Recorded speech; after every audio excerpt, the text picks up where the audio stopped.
Assalamualaikum warahmatullahi wabarakatuh. Selamat berjumpa kembali dengan Bu Widiasti. Bagaimana kabar kalian? Semoga semuanya sehat ya. Pada hari ini kita akan belajar tentang menelaah unsur buku fiksi. Ya. Pada kesempatan ini kita harus tahu dulu apa itu buku fiksi. Maka kita harus tahu definisinya, yaitu sebuah buku fiksi adalah sebuah karya yang dihasilkan oleh penulis berdasarkan imajinasinya.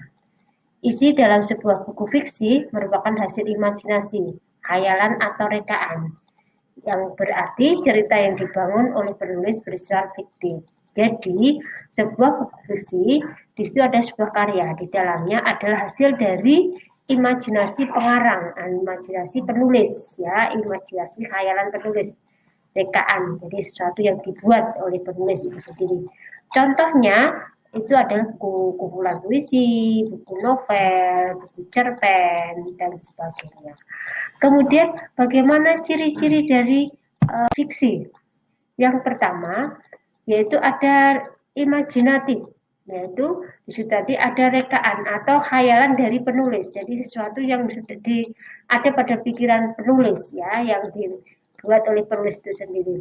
Kemudian karena imajinasi maka kebenarannya ada relatif, itu ciri yang kedua. Jadi itu bersifat subjektif, artinya mungkin kebenarannya bagi penulis itu benar, bagi orang lain mungkin tidak. Nah, ini relatif. Kemudian bahasa yang digunakan itu konotatif. Nah, apa arti konotatif? Konotatif adalah arti makna yang tidak sebenarnya. Jadi bahasa yang digunakan kadang-kadang menggunakan bahasa yang bermakna ganda, konotatif. Kemudian tidak ada sistematika baku. Di sini artinya tidak ada urut-urutan yang baku, yang patokannya ada, tidak ada. Jadi terserah dari bagaimana penulis menuliskannya. Kemudian yang selanjutnya, kelima adalah menyasar emosi pembaca. Nah, biasanya di dalam buku fiksi itu ada kalau itu sebuah novel, maka ada sebuah konflik yang itu memberikan suatu emosi pembaca turut serta di dalam cerita itu. Kalau itu sebuah puisi, maka isi puisi itu membawa pembaca untuk terbawa emosinya karena isi puisi itu sendiri. Nah, ini ciri dari puisi, ciri dari buku fiksi. Untuk selanjutnya ada di dalamnya apa saja? Yang pertama itu adalah tema. Kemudian yang kedua adalah latar, kemudian yang ketiga adalah tokoh, keempat adalah alur, dan kelima adalah gaya bahasa dan amanat. Kita bahas satu persatu. Untuk yang pertama itu adalah apa tema? Tema, ya, ide pokok atau gagasan utama atau permasalahan yang dibahas dalam tulisan itu. Jadi diibaratkan sebuah rumah, tema itu merupakan fondasinya. Sebab pada setiap tulisan pasti ada tema yang membangun tulisan. Jadi isi yang ada di dalam sebuah karya itu apa? Itu dinamakan tema.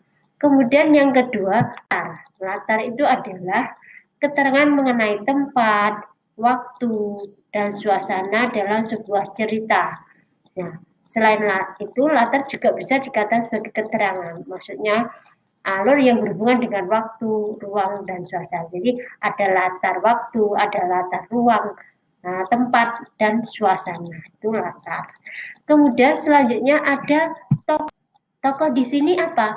Tokoh adalah individu yang ada di dalam cerita itu dengan karakternya masing-masing. Biasanya di dalam sebuah cerita itu ada karakter protagonis, yaitu karakter yang biasanya membangun sebuah cerita itu. Kemudian antagonis itu lawan dari protagonis.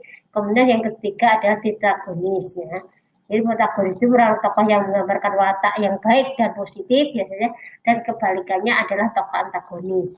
Kemudian yang pihak ketiga itu adalah karakter penah, itu dinamakan tetragonis. Kemudian di situ juga ada alur. Alur itu apa? Rangkaian kejadian atau peristiwa yang membentuk sebuah cerita. Jadi alur itu urut-urutan ceritanya bagaimana. Di dalam alur terdapat konflik yang biasa menggambar perasaan setiap tokoh dalam cerita, menghasilkan suatu ketegangan. Nah, dan adanya konflik itu membuat cerita itu menjadi lebih menarik karena dapat terdapat proses klimaks dan anti klimaks. Nah, artinya sebuah cerita itu ada alur klimaks, yaitu suatu pertentangan antar tokoh yang paling puncak, itu klimaks. Kemudian setelah itu ada anti klimaks, yaitu penurunan masalah. Nah, penurunan konflik, kemudian ada penyelesaian. Ini dalam sebuah alur. Jadi, alur itu tahapannya adalah yang pertama adalah pengenalan masalah.